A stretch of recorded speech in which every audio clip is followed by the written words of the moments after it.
Je voudrais qu'elle ne ressemble pas à la précédente sur deux sujets, à mes yeux, très importants. L'Europe et la politique migratoire. Seule une Europe forte et souveraine peut prétendre jouer un rôle dans le concert des nations. Le président de la République a récemment appelé à intensifier le dialogue bilatéral avec tous les États membres de l'Union européenne. Je dis bien tous les États membres, et pour moi c'est essentiel. Mais la relation franco-allemande s'est appauvrie. Si nos intérêts n'ont jamais été parfaitement convergents, nous avions toujours réussi finalement à les accorder et à nous concerter. Fallait-il, par exemple, lancer une initiative sur la constitution d'une armée européenne, je le prends comme exemple, quand nous savons que cela n'est pas possible aujourd'hui pour l'Allemagne. Rétablir une relation de confiance avec l'Allemagne est prioritaire, me semble-t-il, pour le gouvernement. Naturellement, le Parlement y travaille et y travaillera. L'axe franco-allemand malmené, une Union européenne assez fracturée, un Brexit qui s'annonce encore plus incertain jour après jour et sans doute dur. Aucune réponse concrète au rebond des flux migratoires. L'Europe doit se ressaisir. Une nouvelle commission se met en place, mais jamais une commission achevant son mandat n'a eu autant de responsabilités jusqu'à la fin du mois d'octobre.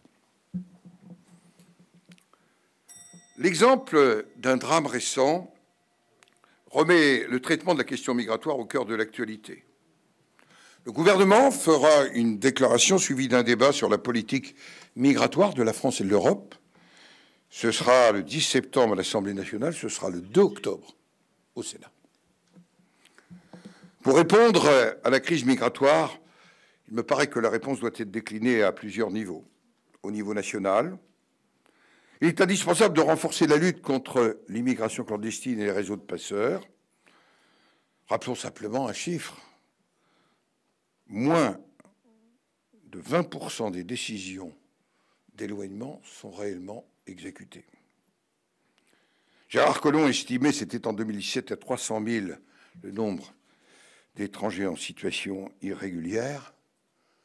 Rien que sur les 5 premiers mois de l'année, sur un pays qui a vu ses visas de court séjour transformés, eh bien, je vous le dis, plus 84%, par exemple, de demandes d'asile des Géorgiens.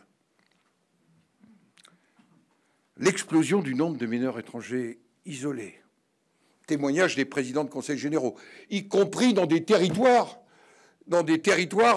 où le sujet ne se posait pas jusqu'ici. À l'échelle européenne, harmonisation des politiques d'asile et d'immigration sont une urgence. Renforcement des frontières extérieures de l'Union en particulier.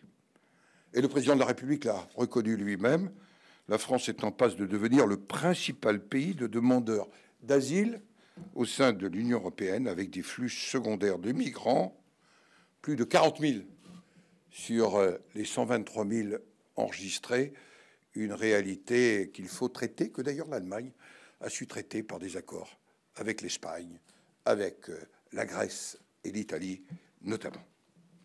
Mesdames et messieurs,